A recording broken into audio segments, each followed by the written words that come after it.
ఆదేశాల మేరకు సూర్యాపేట జిల్లాలోని తుంగతుర్తి నియోజకవర్గంలో తుంగతుర్తి నియోజకవర్గ మండలం వెంపటి గ్రామంలో ఈరోజు పార్టీ ఆదేశాల ప్రకారం స్థానిక శాసనసభ్యులు పెద్దలు గౌరవనీయులు శ్రీ మంత్ర సామీల్ గారు ఆధ్వర్యంలో, అదేవిధంగా మన భువనగిరి పార్లమెంట్ సభ్యులు పెద్దలు గౌరవనీయులు శ్రీ చామల్ కుమార్ రెడ్డి గారి ఆధ్వర్యంలో ఈరోజు మనం వెంపటి గ్రామంలో జై బాపు, జై భీమ్, జై సంవిధాన్ కార్యక్రమాన్ని నిర్వహించడం జరుగుతుంది.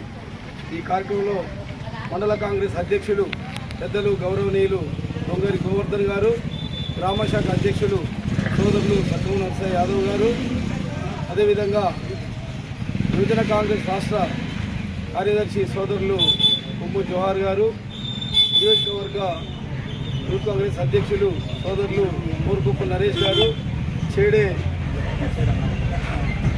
రాష్ట్ర యువజన కాంగ్రెస్ జిల్లా యూత్ కాంగ్రెస్ వైస్ ప్రెసిడెంట్ సోదరులు చేడే అంబేద్కర్ గారు, ఈ గ్రామ సీనియర్ నాయకులు కొండ వెంకన్న గారు, జట్టి సోమన్న గారు, యాదయ్య గారు, యూత్ కాంగ్రెస్ పులిగుర్ద నర్సయ్య గారు, మిగతా పెద్దలందరికీ, ఇదేవిధంగా మన తుంగతుర్తి వ్యవసాయ మార్కెట్ కమిటీ వైస్ చైర్మన్ సోదరులు బిఎన్ గారు, మండల కాంగ్రెస్ ఉపాధ్యక్షులు మార్గాని వెంకటయ్య గౌడ్ గారు, మల్లేష్ గారు,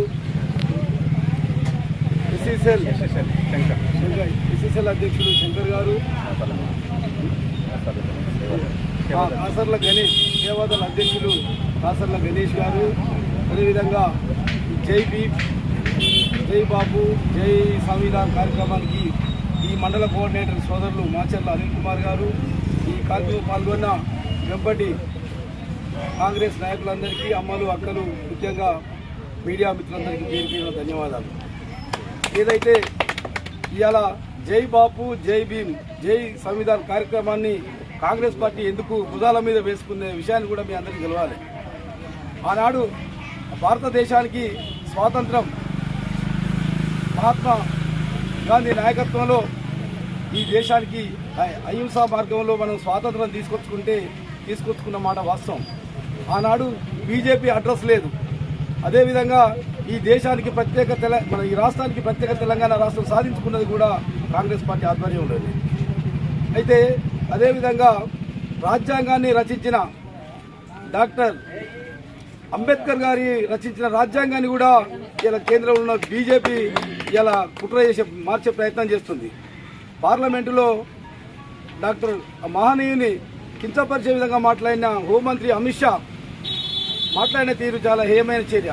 వెంటనే భావి భారత ప్రధాని శ్రీ రాహుల్ గాంధీ గారు వెంటనే స్పందించి మీ యొక్క వ్యాఖ్యలను వెనుక తీసుకోవాలి, ఈ దేశంలో రాజ్యాంగాన్ని రచించిన ఒక మహనీయుని గురించి నువ్వు కించపరిచే విధంగా మాట్లాడినావు, ఇది మీ అహంకారానికి నిదర్శనమని వెంటనే కాంగ్రెస్ పార్టీ ఖండించింది. అందుకే ఆనాడు మనం తెచ్చుకున్న స్వాతంత్రాన్ని, అదేవిధంగా రాసుకున్న రాజ్యాంగాన్ని ఇవాళ బీజేపీ కుట్ర చేసే ప్రయత్నం చేస్తుంది. కాబట్టి భారతదేశంలో ఉన్న ప్రజలందరూ కూడా రాజకీయాలకు అతీతంగా బీజేపీ చేస్తున్న కుట్రలను ఖండించాల్సిందిగా ఈ సందర్భంగా విజ్ఞప్తి చేస్తున్నాం. అదేవిధంగా తెలంగాణ తల్లి సోనియా గాంధీ మీద, భావి భారత ప్రధాని రాహుల్ గాంధీ గారి మీద మొన్న హెరాల్డ్ పత్రికలో మొన్న బీజేపీ వాళ్ళు వీళ్ళ మీద ఛార్జ్షీట్ దాఖలు చేయడం జరిగింది. అందుకే జిల్లా కాంగ్రెస్ పార్టీ పక్షాన, తుంగతుర్తి మండల కాంగ్రెస్ పార్టీ పక్షాన తప్పకుండా బీజేపీ ఆ యొక్క నిర్ణయాన్ని వెనక్కి తీసుకోవాలి. వారి మీద దాఖలు చేసిన సిబిఐ దాఖలు చేసిన దాన్ని కూడా వెంటనే ఛార్జ్షీట్లో వాళ్ళ పేర్లు కూడా తీసేయాలని కాంగ్రెస్ పార్టీ డిమాండ్ చేస్తుంది. అందుకే మీరు ఆలోచించాలి. వెంపటి గ్రామం అంటే చాలా చైతన్యవంతమైన గ్రామం, ఎందుకంటే ఎన్నో పోరాటాలకు నిలమైన గ్రామం వెంపటి గ్రామం. ఒక్కటే మీరు ఆలోచించాలి, గత 10 సంవత్సరాలు పాలించిన బీఆర్ఎస్ పార్టీ, కేంద్రంలో పాలిస్తున్న బీజేపీ పార్టీ ఇలా పేద ప్రజలకు ఏం న్యాయం చేస్తుందో మీరు ఆలోచించాలి. ఒకటే ఎన్నికల సమయంలో మేము చెప్పినాం, మేము అధికారంలోకి వస్తే తెలంగాణ రాష్ట్రంలో వెంటనే రైతులకు ఏకకాలంలో 2 లక్షల రుణాలు మాఫీ చేస్తామన్నాం. తప్పకుండా చేసి తీరినాం. కాకపోతే 1-2% ఏమన్నా బ్యాంకు కానీ లేకపోతే మన ఆధార్ కార్డు కానీ ఏదైనా తేడా ఉంటే ఆగిపోయి ఉండొచ్చు, కానీ వాళ్ళకు కూడా తప్పకుండా జరుగుతాయి. అదేవిధంగా ప్రభుత్వం ఏర్పడ్డ 72 గంటల్లోనే ఈ రాష్ట్రంలో ఉన్న మహిళలందరికీ ఉచితంగా బస్సు ప్రయాణం కల్పించింది కూడా కాంగ్రెస్ ప్రభుత్వం, రేవంత్ రెడ్డి గారి ప్రభుత్వం. ఇలా మనం వెనకట మనం కట్టె పొయ్యిల మీద వంట చేసుకునేది. ఇక అడవులు మొత్తం నరికిండ్రు, ఎక్కడ కూడా లేవని ఆలోచించి రేవంత్ రెడ్డి గారు కాంగ్రెస్ పార్టీ ఆలోచించి తెలంగాణ రాష్ట్రంలో కాంగ్రెస్ పార్టీ అధికారంలోకి వస్తే గ్యాస్ ధరను 500కే తగ్గిస్తాం, ప్రతి వాడికి కూడా పేదవాడికి 500కే గ్యాస్ ఇస్తామని గ్యాస్ కూడా ఇచ్చినాం. అదేవిధంగా కరెంటు బిల్లులు కట్టలేక ఇబ్బంది పడుతున్న పేద ప్రజలకు 200 యూనిట్ల వరకే ఆడుకుంటే మీకు కరెంటు బిల్లు కట్టాల్సిన అవసరం లేదని చెప్పింది కాంగ్రెస్ పార్టీ.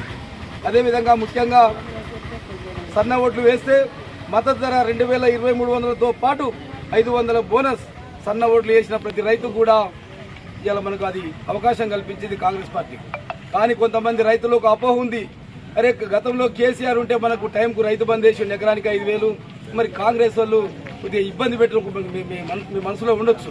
కానీ ఒక ఎకరం మీరు దాన్ని బేరీజ్ వేసుకోండి, ఒక ఎకరంలో 4 పుట్లే పండి అనుకోండి, వడ్లు 4 పుట్లు ఇంటూ 6 క్వింటాలు 24 క్వింటాలు ఒక ఎకరంలో పండితే 24 క్వింటాలు ఇంటూ 500 లెక్కేయండి, 12,000 రూపాయలు ఒక రైతుకు న్యాయం జరుగుతుంది, లాభం జరుగుతుంది. అది ఏ రైతు ఆలోచించట్లేడు. అరే కేసీఆర్ 5,000 వేసిండు, కాంగ్రెస్ వాడు వేయట్లంటే నీకు 5,000 ఎక్కడ, 12,000 ఎక్కడ? ఇది ఆలోచన రైతులకు జరగట్లేదు. అందుకే ప్రతి రైతు కూడా ఆలోచించాలి. అదేవిధంగా మనం గత 10 సంవత్సరాలు ఏ బియ్యం తిన్నాం? దొడ్డు బియ్యం తిన్నాం. ఎవడన్నా దొడ్డు బియ్యం తిన్నాడా? కోళ్ళ ఫారాలకు 5 రూపాయలకు 6 రూపాయలకు అమ్ముకున్నాం. కానీ రేవంత్ రెడ్డి గారు, ఉత్తమ్ కుమార్ రెడ్డి గారు, బట్టి విక్రమార్క గారు, మంత్రులందరూ, ఎమ్మెల్యేలు, ఎంపీలు ఆలోచించి తెలంగాణ రాష్ట్రంలో ఉన్న ప్రతి పేదవాడికి, రేషన్ కార్డు ప్రతి పేదవాడికి కూడా సన్న బియ్యం ఇవ్వాలి, కడుపు నిండా అన్నం తినాలి, భోజనం పెట్టాలనే ఉద్దేశంతో మీకు ఉచితంగా సన్న బియ్యం కూడా మొన్న నుంచే ఇస్తున్నాం.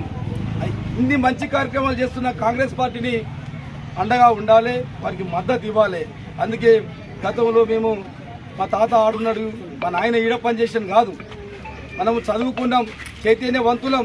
మనకు ఏ పార్టీ న్యాయం చేస్తుందో, పేదవాడికి ఏ పార్టీ మేలు చేస్తుందో, రైతులకు, మహిళలకు, బలహీన వర్గాలకు, ఎస్సీలకు, ఎస్టీలకు, అన్ని వర్గాలకు న్యాయం చేసే పార్టీ కాంగ్రెస్ పార్టీ. కాబట్టి తప్పకుండా ఈ ప్రాంతంలో మందుల సామేల్ గారి నాయకత్వంలో, చామల కిరణ్ కుమార్ రెడ్డి నాయకత్వంలో, దామోడు గారి నాయకత్వంలో, వెంకటరెడ్డి గారు, రాజగోపాల్ రెడ్డి గారు, ఉత్తమ్ కుమార్ గారి నాయకత్వంలో మనం ఈ ప్రాంతాన్ని తప్పకుండా అభివృద్ధి చేసుకుందాం. తప్పకుండా ఈ వెంపటి గ్రామాన్ని కూడా మన ఎమ్మెల్యే గారు, ఎంపీ గారు రిజర్వాయర్ చేసే ప్రయత్నం చేస్తున్నారు. వెంపటి చెరువును మీరందరూ కూడా ఈ ఊరు మొత్తం మీరు తప్పకుండా కాంగ్రెస్ పార్టీకి అండగా ఉండాలి. మన ఎమ్మెల్యే గారికి, ఎంపీ గారికి, దామోదర్ రెడ్డి గారికి, మన ముఖ్యమంత్రి గారికి, మంత్రులకు కూడా అండగా ఉండాలని తెలియజేస్తూ ముగిస్తున్నా. జై హింద్, జై కాంగ్రెస్. నాయకత్వం,